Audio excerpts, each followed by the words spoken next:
Magandang araw po sa inyong lahat mga kababayan at welcome back dito po sa PNR at ito nga mga kababayan, nasa thumbnail po natin, kumalas na, kowa umamin na, yan mga kababayan at ito pa, hala, Representative Ace Barbers, huli sa pagtatanggol, yan mga kababayan, patungkol po riyan ang ating aalamin at bibigyan ng komento ngayong araw na ito. At ito nga po mga kababayan, i-share po natin itong si Representative Ace Barbers, no, naghain po ng motion for a temporary transfer ni Bureau yung Customs, no, Bureau of Customs fixer na si Mark Taguba to the House Detention Facility coming from the Bilibid mga kababayan.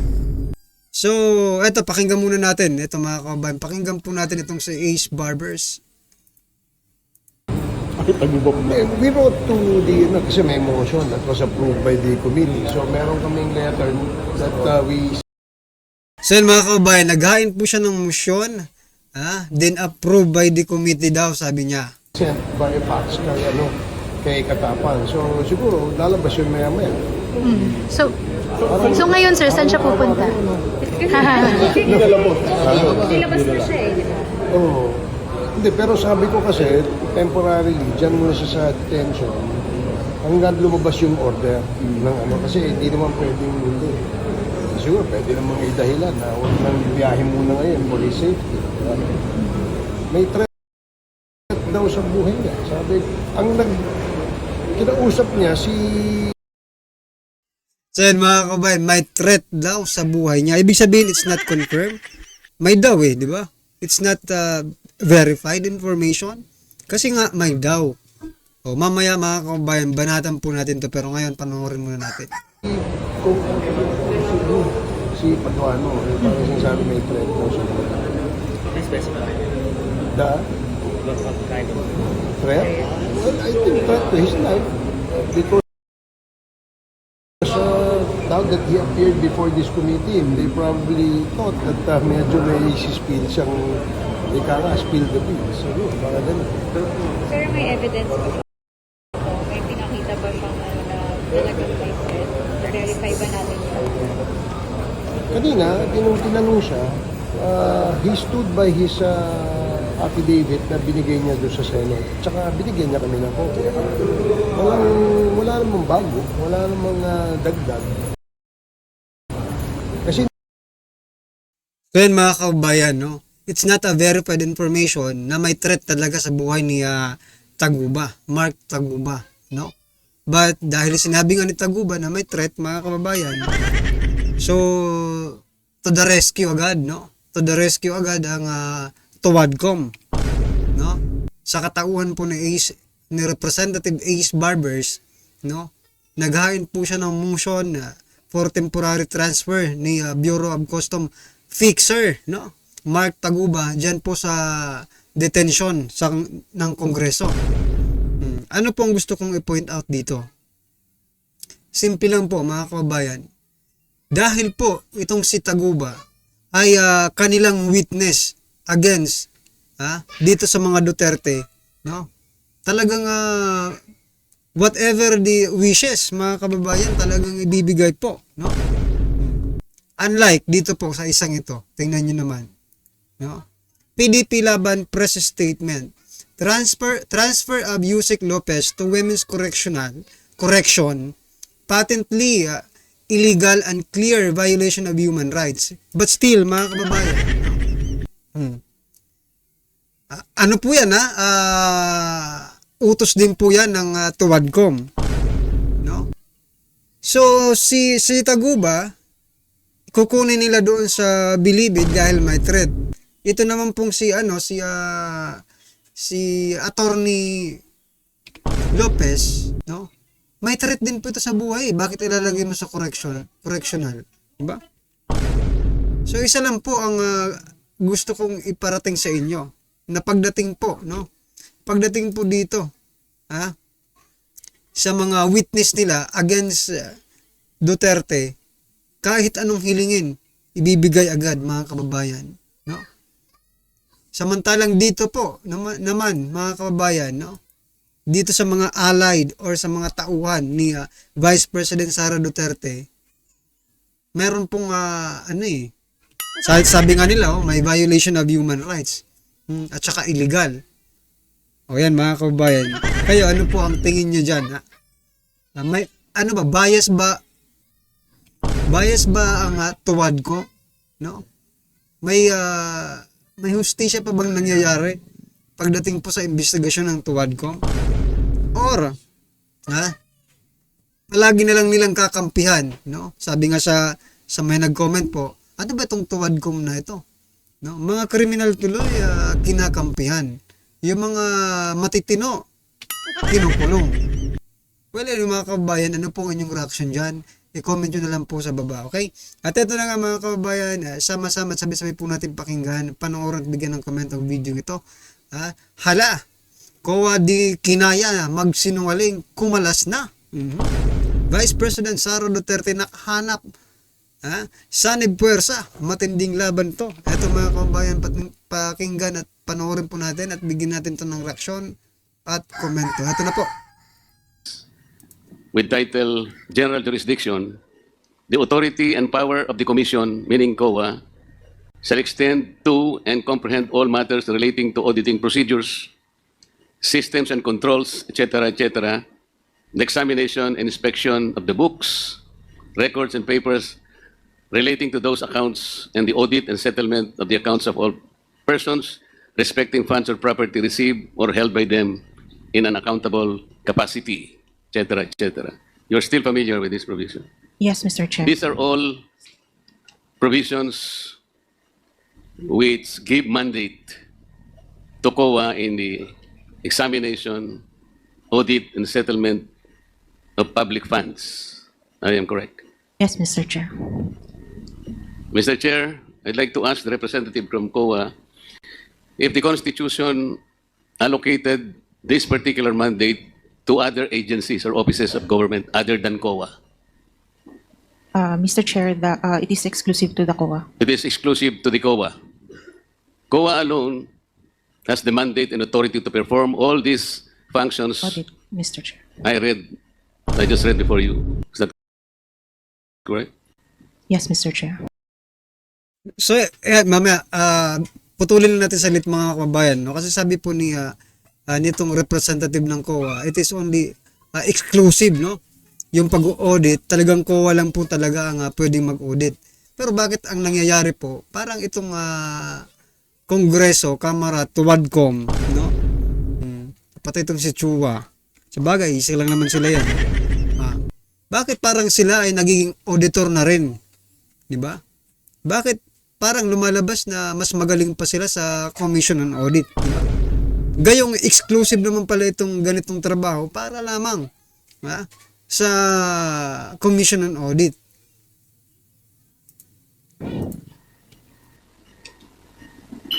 In issuing the audit observation memo to the Office of the Vice President, the examination in relation to this action, Madam, What audit actions, Mr. Chair? para makumpleto po ninyo yung audit observation memo na inisyo po ninyo sa opisina ng Vice President, ano po yung nararapat gawin nila para sa ganun matugunan po yung action na ginawa ng COA? As to the AOM, Mr. Chair, kailangan po nila mag-submit ng compliance dun sa observations namin, Mr. Chair. Ilan-ilan pong mga requirements ang dapat gawin para po matugunan nila yung requirements na hinihingi po ng audit observation memo? Kung ano po yung nasa audit observation memorandum, Mr. Chair. Pwede po bang enlighten nyo kami kung ano-ano po yung mga yon para sa kapakanan po naming lahat at lahat po ng nakapakikinig nitong ating pinag-uusapan? Mr. Chair, depende nga po kung ano yung content ng AOM. So if there are 2 observations, edi malamang po, 2 po yung i-comply. If there are 5 po ang i-comply. Kaya nga po, Mr. Chair, I am referring to the audit observation memo that you issued to the Office of the Vice President. What period po? Kasi Ito pong pinag-uusapan natin ngayon. yung pinag-uusapan po natin, meron po from 2022, meron din pong 3 from 2023. No, yun nga po. Hindi po ba pinagsama na po yun at yan po yung subject ng inquiry ng committee ito? At dahil nga po doon, Mr. Chair, ay in-advisean po yata kayo sa pamagitan ng isang sulat. Kung hindi po sulat pong yun, sa aking pagkakaintindi mula po sa interpellation kanina pa, ay mukha pong ina-advisean kayo ni Atty. Sanchez na i-ignore po ninyo yung subpoena ng committee ito sapagkat yung ignore po yung House probe sapagkat hindi pa po kumpleto o conclusive yung audit observation memo. Parang ganun po yung aking pagkakaintindi. Tama po ba? Yung request po nila, Mr. Chair, yes, Yes, po. ma'am. Yes po.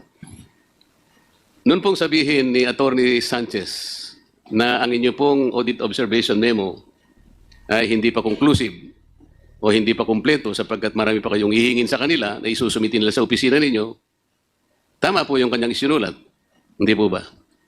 As to yung mga 2023 na AOMs po, kasi at that time, kailangan pa po nilang mag-comply. Yun nga po. Yung sa 2022 po, natapos na po yun, nag-comply na sila, nag-issue na ng NS, nag-comply na din sila. Tapos na po yun. Hindi pa rin po deficient, so nag-issue na po ng ND. O sa mga katwid, nag-issue na po ng ND. Yun pong ND ay yung Notice of Disallowance. Yes, Mr. Chair. Yung Notice of Disallowance po, Madam, is also not conclusive because ito po ay appealable and Yes, contestable. Yes, Mr. Meaning to say, it is not a final judgment. Yes, Mr. Sa mga tweet, yung pong sulat nila sa inyo, ina-advisean po kayo na sana, hindi naman po siguro kawalan ng paggalang sa committee ito, kung hindi ang ibig nilang sabihin, sapagkat marami pa po naman kayong kakailanganin sa kanila na isasubmit, iniisip po siguro nila para hindi makomplicate ang pag-uusap, sana ay wag na muna ninyong bigyan.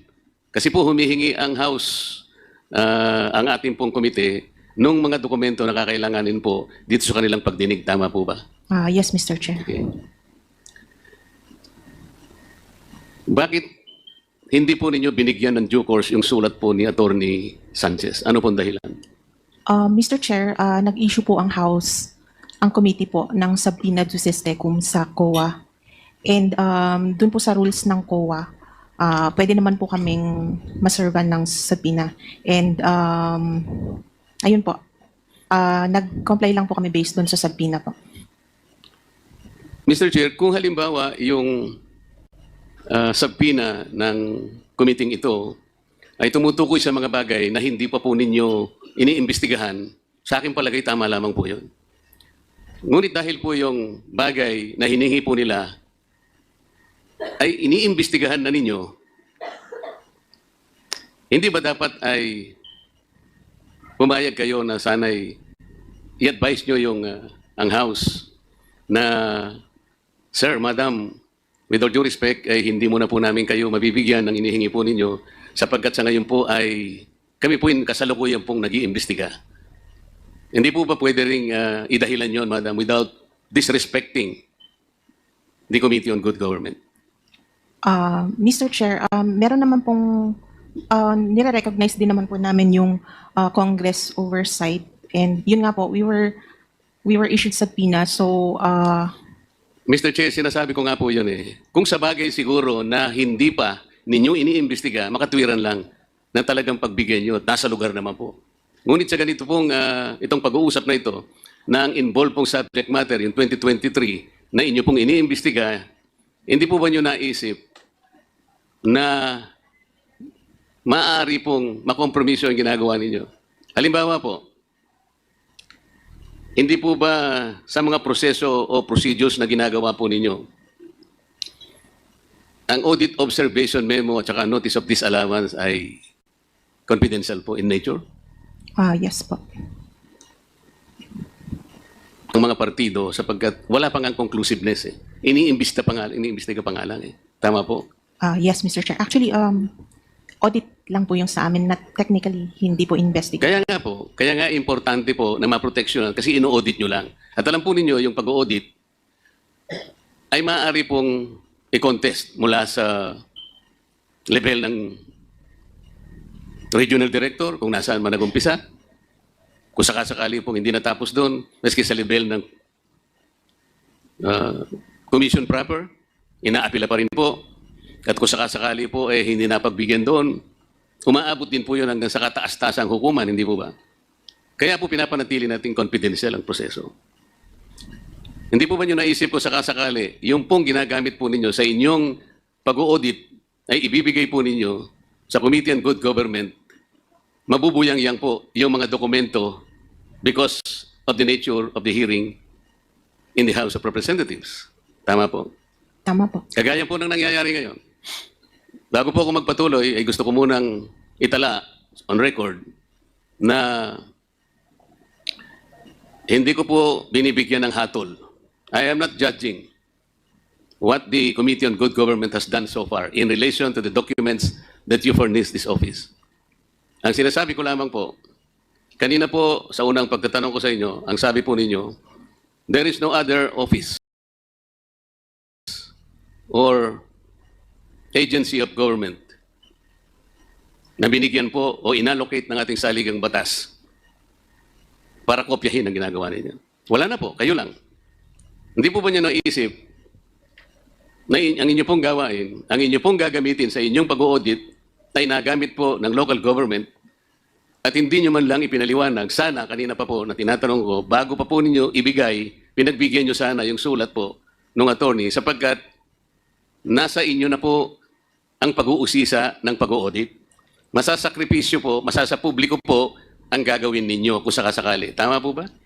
Tama po, Mr. Chair. Ang audit po ay exclusive sa Commission on Audit. Pero since ang Congress po ang may hawak sa yung pera po ng yung power of the purse po, I think we do recognize yung Congress oversight over that power. And similar to sub judice po, hindi po nababind ang Congress pagdating po sa power ng Congress na yun po. Mr. I think Chair, hindi gusto ko naman po pong- audit ang gusto nilang gawin, which is yung audit po ang sa amin. So, Mr. Chair, gusto ko pong malaman sa sagot ng ating representative ng COA.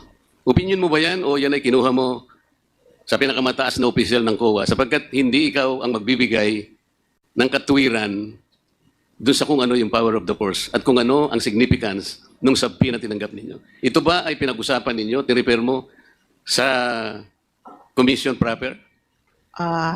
somehow na-discuss. Ano po? Somehow po na-discuss. What do you mean Although somehow? Kasi po importante yun eh. Alam po ninyo na magkakaroon po ng tension between your mandate and the objective of the Good Government Committee. Iba po yung trajectory nila, iba po yung sa inyo, audit. But you will be using, the committee will be using the same documents. The committee will be using those yardstick that you must be using in your own audit. Sa makatwid po, masasakripisyo po. Halimbawa po, Mr. Chair, noong umpisahan po ng Good Government Committee, yung pag-uusisa po, itong bagay na pinag-uusapan natin. Necessarily, ang gawain po ninyo na interrupt, tama? yes po. Huminto kayo. Hinihintay ba ninyo kung anong magiging outcome po ng pag-uusisa at pag-iimbestiga ng good government? Paano pong hinihintay po, Mr. Eh, Chair? na-interrupt kayo eh. Sa mga tweet, ang gawain po ninyo ay nabalang. Nabinbin kayo. It continues naman pa rin po kahit na may mga... Kasasabi mo lang kanina, na-interrupt. Ngayon, continuous. Itong sa OVP po, pero sa other audit, Ito po sinasabi natin, itong pinag-uusapan, the subject matter of the law of this Good Government Committee. Necessarily, ang trabaho po ninyo in relation to the issuance of that audit observation memo was interrupted. Tama po, Madam. opo, but yung sa other liquidations naman po ng other offices, continuous pa rin naman po. Or sa other, yung sa katulad nun pong sa 2023 na audit, nireceive naman pa rin po namin yung mga compliance po nila. Madam, dito po sa binasa kong provision kanina, Mr. Chair, kayo po ang may karapatang gumawa ng isang comprehensive program kung paano isasakatuparan ang pag-audit sang-ayon po sa pamantayan ng ating saligang batas. It cannot be delegated to any other agency. Nag-usap na tayo kanina. Yes po. What has been delegated can no longer be delegated. Yes. That is a principle of law. Yes po. Sa mga abogado pong nandito, alam po nila yun eh. Potestas delegata, non delegare potest. Nagkakaintindihan po tayo. Yes po. So effectively, you delegated the idea, the work that you have been doing in the first. Ano ngayon, hindi po ba na-compromise yung independence ng Commission on Audit? You have to remember the COA is an independent constitutional body. Yes, Mr. Chair. I believe there is no compromise naman Yun po ang palagay mo. since yung audit procedures still belong with the Commission on Audit. Yun ang palagay mo. You're talking of procedures, pero compromise nga yung mga dokumentong gagamitin ninyo. Eh. Kasi binigay mo nga, sabi ko nga sa'yo, walang kasalanan ang committee ito sapagkat binigay mo without advising them. Sana man lang, sumulat ka man lang, and then the committee, malay mo, they have weighed their options. Baka sakaling hindi ganito nangyari. In this particular case, narinig mo kanina nagsalita ang aming speaker. Sabi niya, let us strengthen the institution that uphold our democracy. Pero po doon sa ginawa po ninyo, did you strengthen the foundation and the independence, the authority of the COA as enshrined in the Constitution? Mr. Chair, dun po sa compliance po namin, we emphasized on the confidentiality of the information. So kami din po, hindi rin po namin in-expect that it would be released. Seems this is always public. Ikaw naman. So yan mga kabayan, akala siguro nitong COA na hindi i-disclose no, ng committee yung pinasa nilang mga information, data no, patungo dito sa committee. Eh kailangan pala it is confidential mga kababayan kasi under audit pa or investigation, di ba? Eh ngayon, tama naman siya Congressman Marcoleta. Talagang mako-compromise yan kasi publicly, di ba, ipinapakita yung mga documents publicly.